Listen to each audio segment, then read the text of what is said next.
Hey, YouTube, what's going on? This your boy King Lockett back at you again with another one of these exciting prison episodes. Today I'm giving you 10 things not to do while in prison. These are definitely some no-nos. Of course, it exceeds beyond these 10 things, but these are the 10 things that you should not do. And I'll do a part two of this where I give you more. Okay, I got my pad today, so I took notes for this one. Number one, do not pass gas. Okay, do not pass gas in the midst of a whole bunch of men. Now, I know passing gas is something natural. We can't avoid passing gas.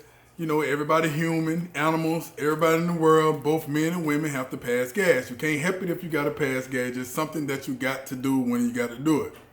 But one thing you don't want to do is pass gas in the midst of a whole bunch of men. It is totally disrespectful. It is something that is not tolerated in prison and could get you in a world of trouble. This is why. All right, for one, you are a grown man opening yourself up. Your hole is opening up, releasing some fumes out. You're exposing your insides. And this right here means that you are available in the homosexual world. Meaning, hey, so the wrong person get that scent and push up on you about some action, hey, you should have never did it. So this is your warning now. You do not pass gas in the midst of a bunch of men. You kind of isolate yourself and go handle your business so you'll be all right. I don't want you to find yourself rolled up with your head down and tooted up in there somewhere, tied up. You don't want that type of problem, okay? Number two, do not spit in the sink. All right.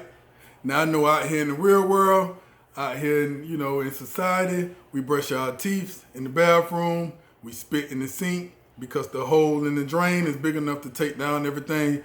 But in the prison system, the holes are extremely small.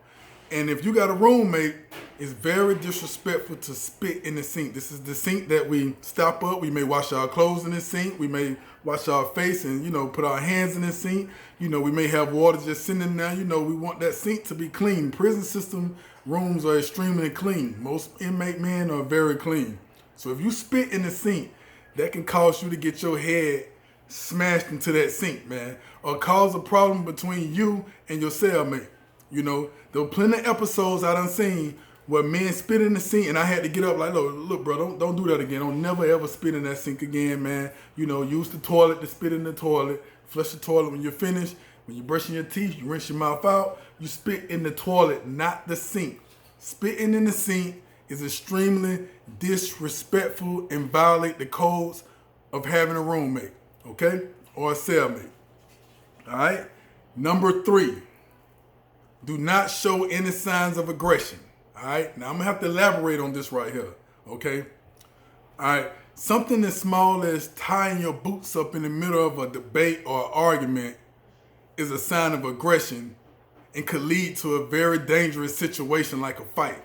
So if you talking to someone and y'all engaging in some type of heated debate or argument and you bend down and tie your shoes up, be expecting to fight when you get back up. This is definitely a sign of aggression.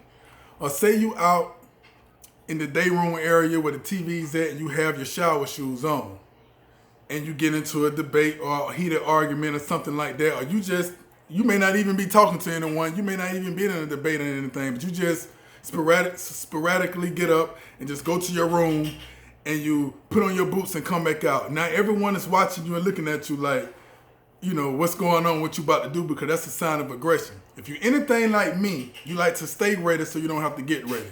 So anytime I jump off my bunk, anytime I step up my room, my boots are already on, they already tied up, they already ready to go, so you'll never know when I'm about to pop it off, or you'll never know when I'm about to bust a move because I'm already ready. I don't show no signs of aggression at all, and that's the way you're supposed to be. So that's right there. Don't show no signs of aggression at all.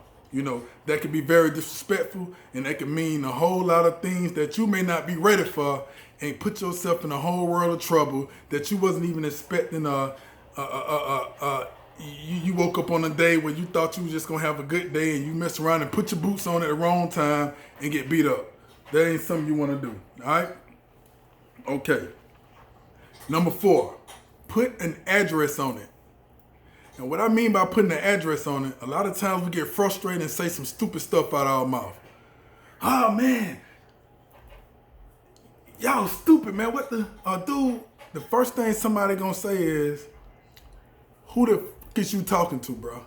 Like, put an address on it, because you got to be direct when you talking smack. You can't be just yelling ignorant outbursts in the middle of the area out of nowhere, and don't think that it's not gonna get challenged. You know, for instance, if you think somebody stole something from you or something is missing, you know, it's natural for us to yell out sometimes, whoever stole such and such and such, I'm telling you, man, when I find out who did it, I'm gonna such and such and such, I'm gonna beat you, I'm gonna do this, blah, blah, blah, blah, blah, blah, blah. Okay. Now you just yelled something out in the middle of in front of everybody because you upset about whatever it is that you done lost, or something became stolen, or whatever happened. So now, don't be surprised if somebody say, hey, bro, I took it. What you want to do, bro? What you want to do about it? This person might not even got it, but they just want to see if you bout what you talking about, man. If that mouth you got really about that action, you know? And it better be about that action. That's why I say you put an address on it, meaning you put somebody's name on it. Hey, bro, you who I'm talking to. You what's going on. None of y'all got nothing to do with it. It's only this individual right here. You put an address on it. And when you put an address on it, you handle your business and get it straight at that point. But you do not want to be yelling stuff out without putting the address on it. That right there can the quickest way in prison to get your head and your ass handed to you. You know? Straight up. Number 5. Now this right here is very detrimental.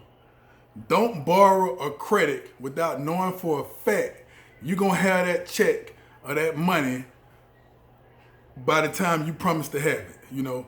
So if you say, hey man, let me borrow something, or you credit something, you say, hey man, Friday, man, my folks gonna send me some money. I promise you I'm gonna have this and I'm gonna have that. Man, it's in your best interest to have it, you know. Because this ain't like the streets, man, where you got the creditors calling your phone and, you know, and they just calling you from different numbers and they harass you and all that right there. You can block them, you can hang up on them, you can do whatever you want to do. It goes on your credit or whatever, you ain't got to worry about nothing. No, this ain't how it work in prison, bro. The creditor actually walking up on you, knocking on your cell door, getting it popped. Even if you don't want to open the door, we slide something to the officer, get that door open, we going in there. You know what I mean? They want their money. They taking everything you got, your food, your clothes, you butt naked in your cell, don't know what to do. They taking everything, you know what I'm saying? So you don't want to credit anything without knowing for a fact you can pay it off. Number 6, don't talk to the police unless you're doing business. You don't want to be seen talking to the correction officers and all that unless you actually doing business and making money. And then that needs to be revealed and proven, because you don't want to be looked at as a snitch. You might be talking to an officer on some friendly stuff, and next thing you know, 3 days later, somebody else get busted. The first thing they're going to do is say, well, red and blue and green or such and such and such was sitting there talking to the officer the other day. Let's go kill him. Let's go whack him. Let's go stick a broom up in him or something like that. You don't want those type of problems. So be very mindful who you talk to and people who are around you when you're doing stuff, because it can all backfire on you and you ain't even did nothing in the first place, and, you know, and it just happened to you like that. Number 7, mind your own business and keep your eyes to yourself. Now that plays back at number 6. You know, mind your business. You see somebody in the corner sharpening a shank or something, don't be sitting there staring at them amazed. I know you just coming to prison and it may seem kind of exciting and you looking like, whoa, that's how you sharpen a shank, or that's how you sharpen a knife, or that's how you do this and do that. Man, you better look the other way, mind your business, because next thing you know, that same shank that you looking at or whatever they doing gonna be used on you. And now you and ICU being airlifted to Augusta State Prison to the medical ward because you want to sit there and be nosing and owl because you seeing somebody do something that you seen on TV, man. This is the real life, man. Mind your fucking business, man. Keep your eyes to yourself. Don't be watching and looking too hard, because that'll come back and bite you, man. While you're sitting there being curious, bro. Mind your business, all right? Number 8, do not back down from a fight. I don't care if the man 350 pounds, solid muscle. If you get called out, you better stand up to that fight. Because one thing about it, if you get your ass beat, but you fight, one thing motherfuckers gonna know is that, hey, Holmes gonna fight. And he gonna give all he got to give. But don't never back down, because as soon as you back down from the biggest, the littest, or any type of fight while you think you, what would Jesus do, and you want to keep peace and kumbaya and all that right there, you don't need to be thinking about what Jesus will do in this situation, because you need to fight. And just like Jesus fought, you're gonna have to fight too. You see what I'm saying? So, because if you back down, you're a free pick. Remember that word, free pick. You don't want to become a free pick in Georgia State Prison, because a free pick meaning anybody can freely pick you for anything, for robbery, for smacking around, for stealing. You're going to be the gopher. You're going to be the do-boy. You just a free pick. Nobody takes you serious because you back down that one time. You might be a good fighter, but you back down that one time, man, everybody on you, man, like wolves, man. You weak now. You see what I'm saying? Number 9, do not go too long without taking a shower. This can be a real serious problem. You might hear somebody say, hey man, ain't no alligators and piranhas in that shower, bro. You might want to go in there and get in there. That's your first cue. That's your hint. Go take a shower, bro. Because your roommate gossiping. He telling everybody you got a scent on you, you got a smell on you and all that right there. So now everybody looking at you sideways, because don't nobody want staff and all of that, man. Like I said, man, this penitentiary is one of the cleanest places for men to be. You know what I'm saying? We keep that thing spick and span. So when you coming in there and taking a shower, man, you jeopardizing everybody, family members, you jeopardizing everybody's health and all of that. And you will get beat up, drugged to the shower with your clothes on, shower turned on, stripped up out your clothes, and they're going to pour bleach and all that stuff on top of you. Washing powders, Windex, fucking roach spray, anything they can get their hands, Kool-Aid, anything they can get their hands on, they're going to pour it on you while you in the shower and make your ass take a shower. And you don't want them problems, my dude. You don't want to get lifted up and taken to the shower, because there ain't nothing you can do. You ever felt like a man who's helpless, get lifted up off your feet by 10 dudes and ain't nothing you can do but just sit there and take it? That's exactly what's going to happen to you. So make sure you take a shower, bro. You know what I'm saying? Number 10, which is the most important thing on this list, do not snitch. It's us against the system. It's us against the officers. It's us against the warden. It's us against the world. So do not snitch. I don't care if you hate the inmate. He's in a rivalry gang. I don't care what's going on. One thing you do not want to be labeled as in the penitentiary, other than a sissy or a homosexual, is a snitch. You do not want to be labeled a snitch. I think snitching is worse than labeled a homosexual. If you're labeled a snitch, you'll spend your 5 years, 10 years, or however many years you got in prison in a hole, locked down and protected custody, and won't be able to come out and survive and live a regular, normal life behind prison walls like normal inmates, because everywhere you go, it's a price on your head. Folks trying to kill you, folks trying to stab you, folks trying to beat you up, folks trying to steal something, folks doing everything to you because you labeled a snitch.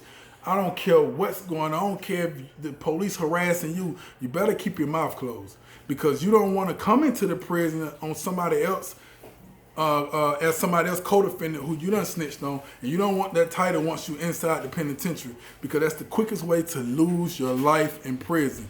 Watch your mouth, mind your business, stay in your own lane. You ain't got nothing to worry about. You'll be all right. You see what I'm saying? But never be labeled a snitch. Now that wraps it up for me today, y'all. I just want to spend a little time with you for the 10 things not to do while in the penitentiary. You know what I mean? 10 things you want to stay away from. You know what I mean? You want to avoid these 10 things. Of course, there are plenty of things that adds on to this list that makes this list a little more extensive. And I will do a part 2 to this.